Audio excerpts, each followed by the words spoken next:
So as we know, we've been getting a ton of new information about multiple different teams over the offseason. You know, their injuries, how their players are going, just an overall update on pretty much every single team by the AFL. But one club in particular has me really interested that I wanted to talk about in today's video, and that does happen to be the Collingwood Football Club.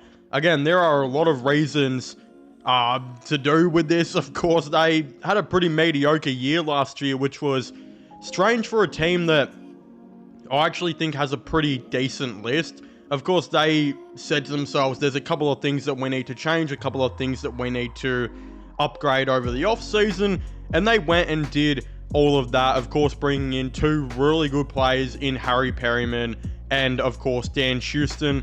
Again, they also brought in Tim Membry, but I don't really think Tim Membry is going to have as big of an effect and impact as what most people think he will. Again, he didn't get a game at St Kilda last year, who were also a below average team. So, again, that's not to say that I don't think he'll do, you know, completely anything. I'm actually a Tim Membry fan and always liked him at the Saints, so I'm interested to see how he goes with the Pies.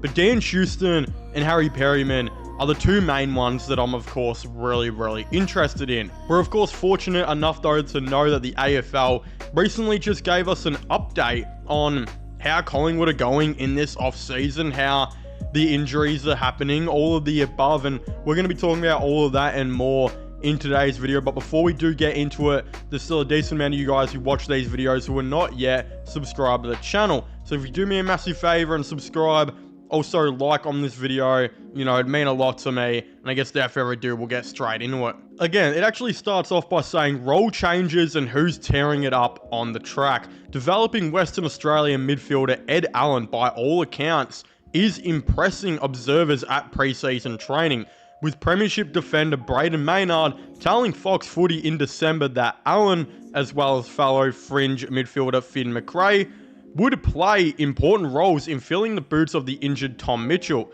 He said Ed and Finn, in the whole preseason leading up to Christmas, have been up there as two of our best trainers, because they've played a lot together as a duo in the midfield, where the hell did I get midfielder from? They're playing together as a duo now, in the midfield at training, and they're absolutely tearing training down.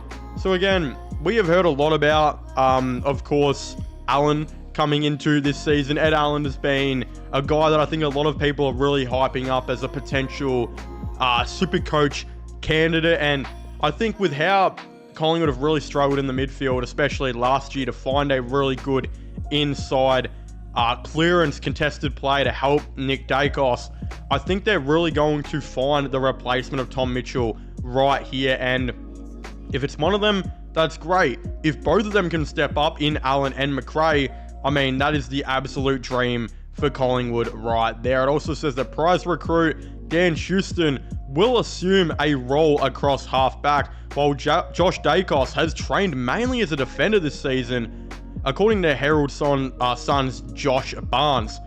So, yeah, I mean, Dacos I love on the wings, so that's interesting they're putting him as like a half-backman. And Dan Houston, I guess that kind of puts to bed any theory that he will be a mainly playing inside midfield this year, which some people have suggested. Again, he's not going to be doing that. He might play some midfield minutes, but he will be playing as a half-back. Untried 19-year-old Harry Demadia has impressed on a wing and across half-back throughout the summer. Maynard also sang the praises of forward-turn defender Reef McInnes, saying, seeing Reef cemented in the back line and not being moved around in positions, he's really training the house down. He's want to compete, his aerial ability, he has so many strengths. Maybe he was someone that needed to be behind the ball to be able to have the game in front of him. Again, I don't know if Brayden Maynard is just turning into an absolute philosopher with that quote. And I also don't know if Brayden Maynard is just singing the praises of every single young player on the team right now. But if we are going to put semi-stock into everything that Brayden Maynard is saying right there, then yeah, this is pretty interesting, and the young kids must be doing absolutely something right.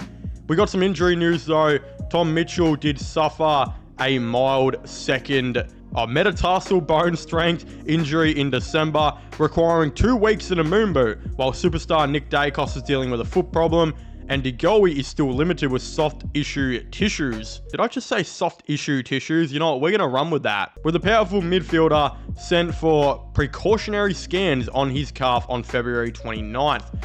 While excitement bubbles around what Houston will bring, the former power backman still has 1 remaining match to serve of his suspension from late last year.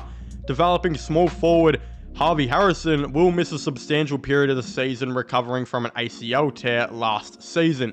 So again, it is a massive year for Collingwood. I mean, they have to make the 8 here. They have put absolutely all their cards into next year and just, I think, hoping that they will be successful. And look, if you've got a premiership team and it has a bunch of injuries and you don't make the 8, you do still want to run it back and just see, look, can we add some of the young players who are developing to that team, like McRae and like Allen? Can we now add Houston and Perryman to that mix as well? And can we maybe now have another run for the 8 and maybe another run for the 4 and try and compete for a premiership in the near future? Again, there'll be a lot of questions on Collingwood if they don't make the 8 next year, and I think a lot of people will start to be saying that this list could be absolutely doomed. But I actually have more faith, and I do genuinely believe that if my predictions are right, Collingwood should most likely make the 8. And I know how angry Collingwood fans can be if you say they won't.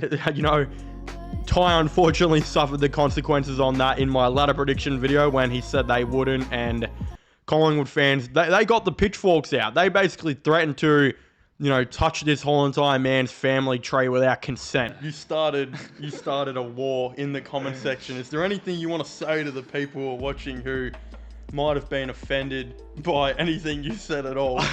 Watching it back, I think Collingwood do make the 8 next year.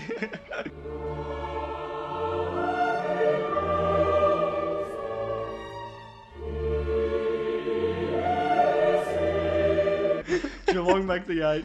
Collingwood fans were just sending this guy death threats. So it was a rough period for Big Tyrone, and this is what some of them looked like. But again, I'm not saying because I don't want to be attacked in the comments. I don't really care, but I'm not saying that I think they'll make the 8 because, you know, I'm scared of people. It's probably the best way to describe it. I do actually think Collingwood will make the 8. So I'm interested to see how, of course, they do go and how the season does unfold. And if they don't make the 8, what does it look like for Collingwood in the future? Again, if you haven't already, please make sure to leave a like and subscribe to the channel for all the latest AFL content news. Subscribe to my gaming channel and my IRL/flowing channel, which will be linked down below. Subscribe to this channel as well for all the latest sports content news. And I guess I'll see you guys next time. Goodbye.